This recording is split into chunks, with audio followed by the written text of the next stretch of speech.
Alright, hey guys, this is Dan, and I'll be going over question 2.4 in discussion number 1.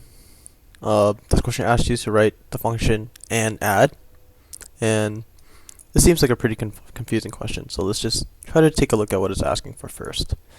So, and add takes a function f, and also takes in a number n. So, you could say that the domain of this function is a function itself, and a number n. Other than that, it returns another function that takes in another argument n. I know this is like a lot to take in at first, but we'll slowly work through that. Alright, so I just kind of reformatted the screen so that's a little bit easier to read. So let's just jump into coding since it seems a little confusing and it might be a little too much to bite off when you first start. So what does and add do? So it says it returns a new function. If it returns a new function, that's kind of a hint that tells us that we need to make a new function. So how do we make functions? We use def new function. And what does this new function do? Over here, it says that it should return a function that takes one argument. So we know that it takes one argument. And over here it says this new function takes an argument x. So we can name it anything, but just to be consistent with the doc test, I'll say it's x, but I could change it to be anything else. And what does this new function do?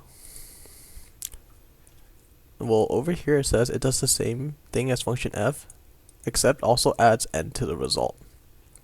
So I think it's a lot clearer to read here. It does the same thing as f and then adds n to the result. So return, this is how we do the same thing as f. We call the function f, like it says over here, and like it says over here, and also adds n. So we can just add n.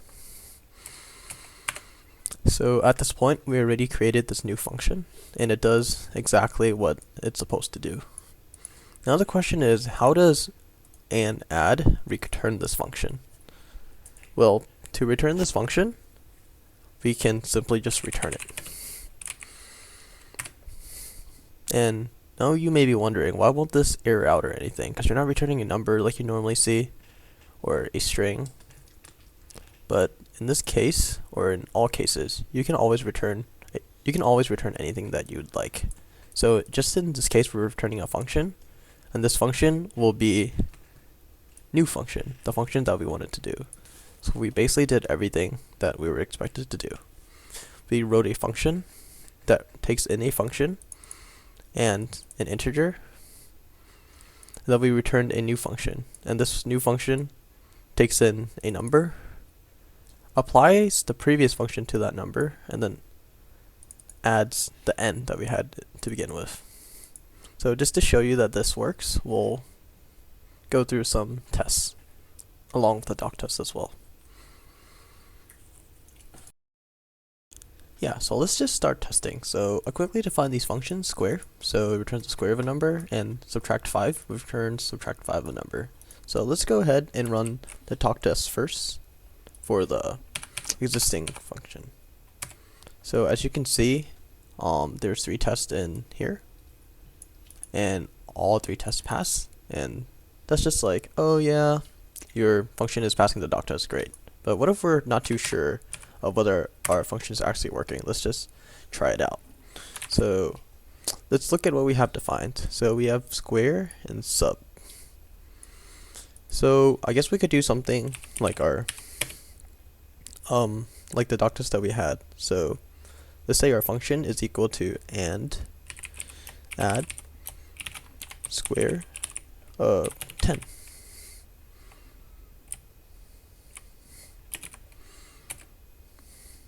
And when we call func of 12, what should it do? Well, the first thing it'll do is it squares the number, right? So applies this to that, so you'll get 144. And then it'll add 10, so you should get 154. And let's just try to test it again. And add of sub 5, comma 12. Or I'll do a different number. Let's do 13. So what if I call func2 of 1? So the first thing it'll do is it will subtract 5. So it'll get negative 4 plus 13. That would be 9. So as you can see, our function is working, and hopefully when I was testing out this function, it kind of explains how an add actually works. So it takes in a function, and it also takes in a number, and then it returns a function. And this function itself can also take in a number. So we can call this number 1 and call this number 2. The function it returns will apply the function given, which is square, to number 2, and then it will also add on number 1. And the same happens here. So it takes in subtract 5, and it takes in 13, and it returns a function. The function takes in 1. It does 1. It applies sub of 5 onto 1, which is 1 minus 5, which is negative 4, and then it adds 13, which gets 9. Hopefully this was helpful, and good luck.